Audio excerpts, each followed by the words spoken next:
Top of the morning to you, Abuja. Welcome to the sports segment of the weekend show. My name is Odiri Akpan. Today we start with a beautiful quote from 15-time Serbian Grand Slam champion. His name is Novak Djokovic, and he says, luck falls not just on, of course, the brave, but also it falls on those who believe that they belong there. So straight away with that, we go into the news, transfers, all that happened in the week. Let's start off with Chelsea's new manager, Frank Lampard. He was named new manager of Chelsea this week, and he's come out to, of course, thank the club for the opportunity given to him. But, of course, everyone has been discussing the fact that Frank Lampard is a Chelsea legend in every right that he's got. He made 648 appearances for the club. He got 11 trophies, and out of the 648 appearances he had, he scored 211 goals. He's an all-time record goal scorer for the club. And then the trophies, he's got one UEFA Champions League trophy, courtesy of his time at Chelsea. He also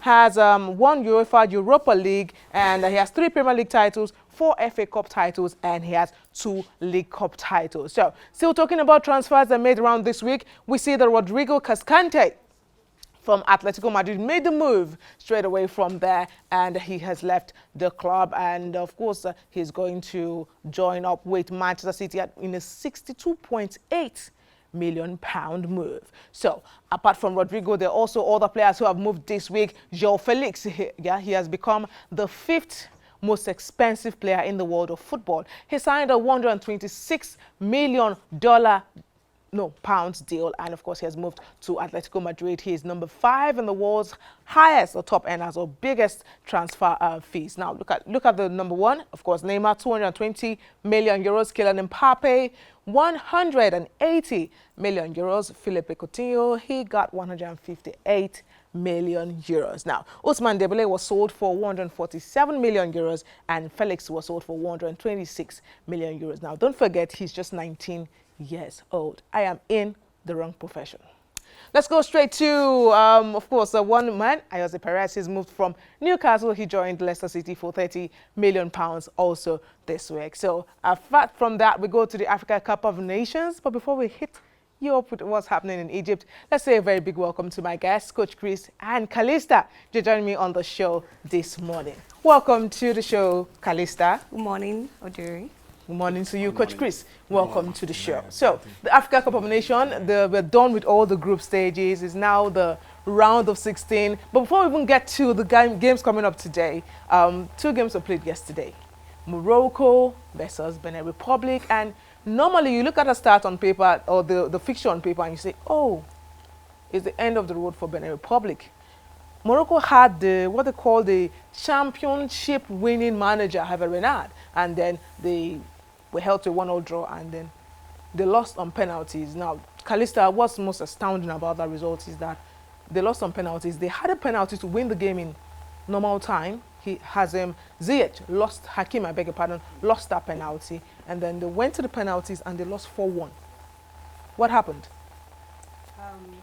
I think it started from, they made a mistake to let that game enter the penalty stages. If I was the coach, I'll make sure my club win that game before the penalty, because they are not good in penalties. If you check their history, they are very terrible at penalties. So if you know you're very terrible at penalties, what do? You win the game before the penalty, because you cannot win at penalties because you're not good at it.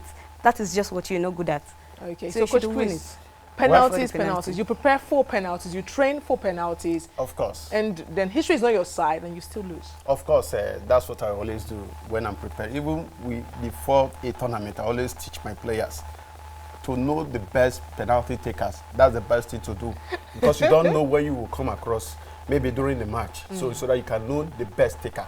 Then back to Benin Republic, I think that is what you get when you don't rely on names. Morocco believes they have the best coach, they have the best player. Akim playing for Madrid before going to. So they thought they have the names. They were wasteful. I watched the match. They were wasteful. But Benin Republic, on the other hand, they were very determined. They just believe that they have nothing to lose. Let's just go out there and do our best. They remind me of USA 94 Super Eagles. No, that's the guys that play 94. Yes, the Nations Cup. They were so determined. They were fighting for every ball. They were just ready to play for the country. But Morocco, they thought they were right. Okay, so yesterday also we had Uganda take on Senegal. Sadio Mane did his magic for Senegal, getting the goal. They also lost the penalty. I don't know what is it, penalties, the big favorites and penalties this period, but we're hoping we don't get to penalties with Cameroon. We take on Cameroon today at 5 p.m. So, guys, what's your take on this match? Let's start with you, Calista. The Cameroonian side, they're very strong. They're a strong team. Nigeria has lost to them. They have lost to them like 4 times, the 28th time they have met. Nigeria met with Cameroon for like 24 times. They lost 4 times. So they're very good. But I have problem with Nigeria, this Nigerian Super Eagles that went to... Problem. Why? Look at the defense. The last game we played against Madagascar, that game was we poor. lost the game. Yeah, the defense was bad. We've qualified. Yes, we've qualified does not mean that we're good in this. We decided to take some pina colada. No, all the friendlies we played, all the friendlies we played before this game, we lost. The last game we played that we won was very poor. We did not even deserve to win that game. The last game we played that we lost, Madagascar, the defense was poor. If you look at the bad pass that they gave, that's we consider the first goal, it was terrible. So if we are coming to win a Cameroonian side that is strong and tactical, if you watch the previous games, this CAF competition, if you watched it, they are very tactical. So if we want to win, we just put aside this mindset that we are going there to win. We should go there to play good football. So we should be like the underdogs going into that game. Yes, go and play with everything you have. Coach Krish, what should we do about the defense? I think there's a good partnership in Omero and what's his name now? Ekong, yeah. Or is it Balongo? Which one do you prefer? He Made a mistake. So everybody Balogun no one wants to hear Balogun right now. No. Actually, we played Cameroon before. We defeated them during the qualifier. Okay. So there's nothing to fear. But playing against Cameroon, the defense, it depends on the coach. You know, it's what you see in training that will make you to determine who you are going to feature. For Balogun, I think he's not in the right frame of mind. From all the matches he has played, he's not in himself. That is why we need a psychologist in the team. All right, guys. Also, the FIFA Women's World Cup was, of course, is wrapping up this weekend, and we know that for the Women's World Cup, today is the 3rd place game, England against Sweden, and then tomorrow it's USA versus the Netherlands. Your thoughts on the World Cup? It has been a really successful tournament, because if you thought the tournament was going to rate like maybe 6/10 before it started, now that the tournament is about to end, I'm rating the tournament at 15/10. It was really big for me. Yeah, I think I agree with you. Very, very. The standard is up there. I like the word, Calista. You said sensational. Okay. What do you think? Well, I just want to commend FIFA. They keep on moving from one step to the other. That's what we expect CAF to do. CAF, they are just stagnant. They are not moving forward. They are not moving backward. They don't want to learn. I think there is something to learn from FIFA. Okay. I believe USA will carry the day. They have what it takes. They have the techniques, everything you can think of. Tactically, they are very sound. So USA to win the Women's World Cup. Let's take a look.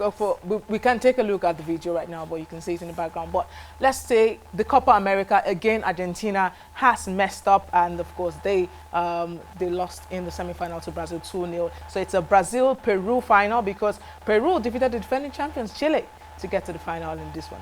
Also, before I wrap up right here, there is tennis. Wimbledon tennis. Wimbledon, yes, it's currently on. And the name on everybody's lips this week was Coco Gauff. She's 15 and she's into the 4th round of the Wimbledon. She beat Venus Williams, she beat Rybarikova, and yesterday she came back from nothing to beat Hekog in Wimbledon. We can't take so much, and time is not my best friend right now. So I have to say my goodbyes. And thank you so much, Calista and Coach Chris, for joining me on the show. Football season is still on, and Nigeria gets to take on Cameroon by 5 p.m. Of course, we're always rooting for the Super Eagles. We hope we get a good victory in this one. Now it's back to Cecile. She's taking you all through the rest of the show. Thank you guys for listening and staying on the show. It's still the weekend show.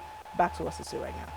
Well done, Odiri. I am personally proud of Coco Gauff. She's just 15 and doing phenomenal things. I believe that anything you put your heart to, regardless of your age, your gender, your race, your ethnicity, consistency, hard work, and prayers will get you to achieve those goals. So thank you again for joining us on today's program. Thank you for investing your time with us. Follow our conversation on social media at Weekend Show NG on Instagram, Facebook, and Twitter. Helping us to sign off today, we have Sid Rock. Take it away. Thank you so much. You're welcome. I'm glad to be here. Happy you're here. Yeah, I will be leading us in a couple of worship songs this Awesome. morning. So I'll just join me. Let's worship God. Okay.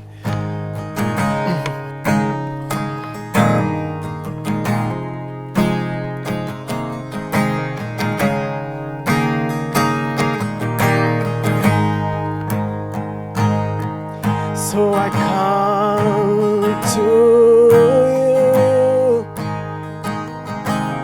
and I bow my knees. So I come to you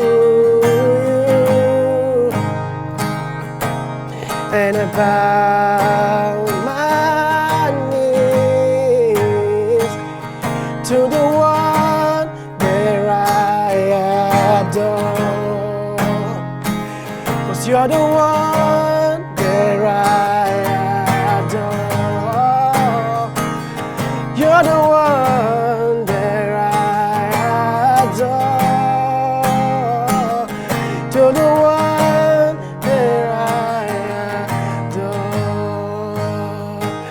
And from the pages of my heart, let my worship begin but never end.